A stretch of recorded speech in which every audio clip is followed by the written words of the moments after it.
What's going on, everybody? Welcome back to the Cosmic Wonder, where we talk all things Marvel and MCU. I'm your host, Warren Thompson, and yesterday we got the very first trailer for She-Hulk. So in this video, I'll explain everything you need to know about what we saw in the trailer. Who exactly is Jennifer Walters / She-Hulk? How does she get her powers? Who were all those people that we saw in the trailer? We actually saw multiple different villains. And of course, we have to talk about other characters making appearances like Daredevil. And I'll also give you my thoughts on the trailer, and we'll start with that because I do need to address the fact that the CGI was not very good. It's actually kind of funny because I put out some tweets and Instagram posts asking everybody what they thought of the trailer, and I watched it on my phone for the first time, and a lot of people started commenting, wow, the CGI is really bad. So I went to my computer and I watched it and I was like, wow, it actually is pretty bad. But the question is, will they make it any better for the actual show? Because this is just the trailer. They do have time to improve it before the show actually comes out. However, I'm not sure they actually will, because if they thought it was good enough for the trailer, they probably think that it's good enough for the show. However, maybe if they monitor comments, which I know they do, on all of their platforms, they may read all the comments saying that the CGI is bad and might try to change it. But again, since they thought it was good enough for the trailer, this might be the final CGI that we see in the series, but we'll have to wait and see.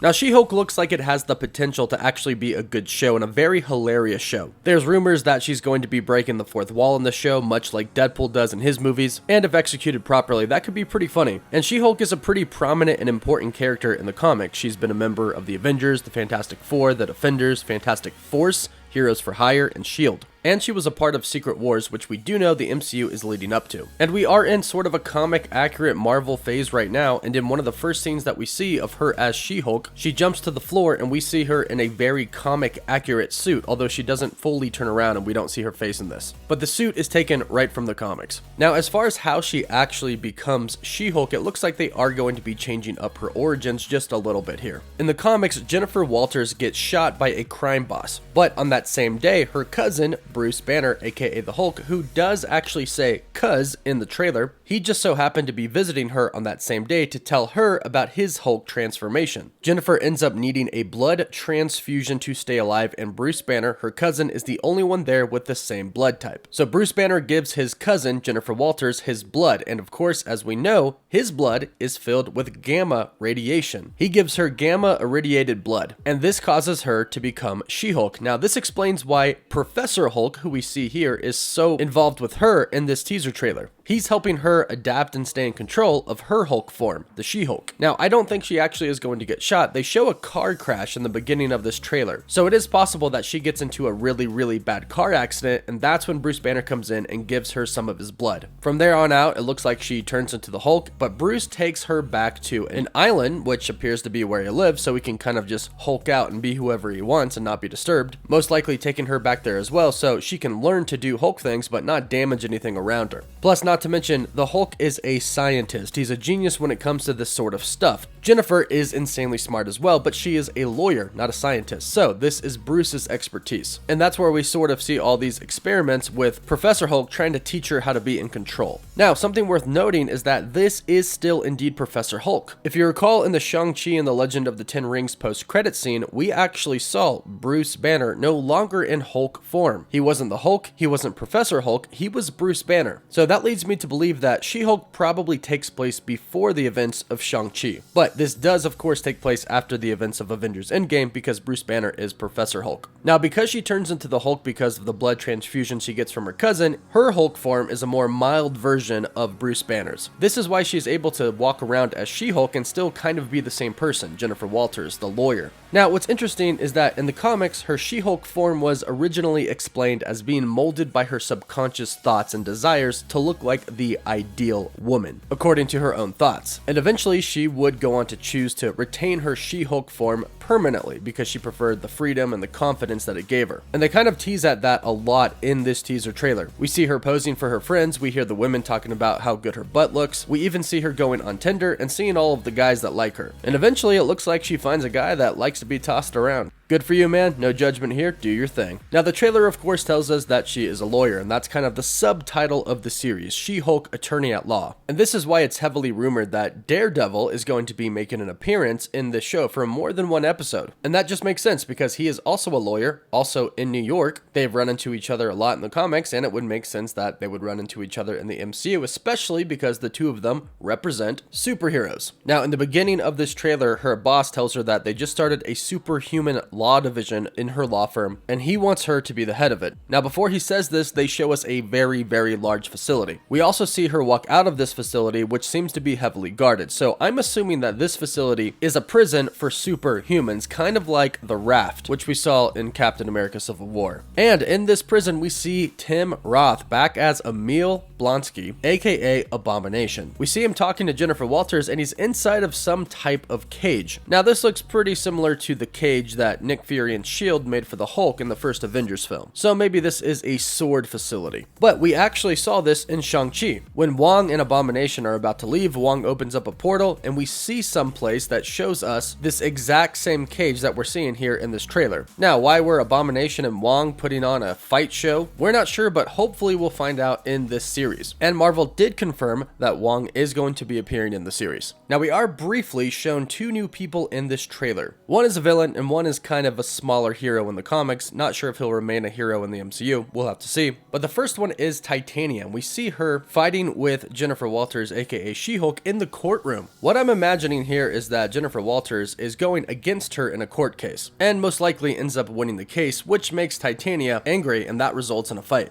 Now, Titania is going to be played by actress Jamila Jamil, and this is actually going to be a very, very interesting character because in the comics, Titania gets her powers from Doctor Doom. During the Secret Wars event, she gets pulled into Battleworld, in which Doctor Doom finds her and her sister, and they agreed to serve Doctor Doom, and he gives them powers in return. You see, Titania was bullied when she was a kid, and she often dreamed about having superpowers so she could get back at the people who picked on her. So she takes this opportunity to get superpowers, and basically her superpowers enhance all of her strength. She gets taller, she gets bigger, and it's like her body is basically resistant to almost anything. Titania's body is highly resistant to physical energy. She can withstand high caliber bullets, temperature extremes, she can fall from great heights, and she can take severe blunt force trauma. So she'll be quite the match for She-Hulk, and I'm really curious to hear about her origins, and if they do connect to Doctor Doom. Now, we did see one more person in this very briefly who kind of looks like the Green Power Ranger, at least at first glance. At second glance, this is Frogman. Not a very well-known Marvel superhero from the comics, although he has teamed up with Spider-Man before and helped him. His father originally created the Frogman suit that had supercharged coils that help him leap into the air about 6 stories high. Eventually, his dad went to jail, but he took the costume and he took on the role of a good guy, becoming Frogman, and it looks like he's going to play a part in She-Hulk. Now, he could be somebody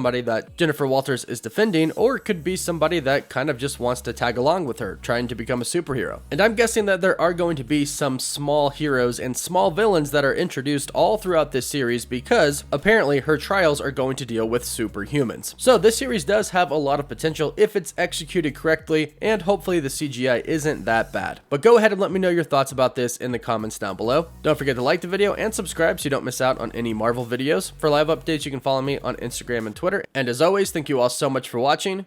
Woof woof.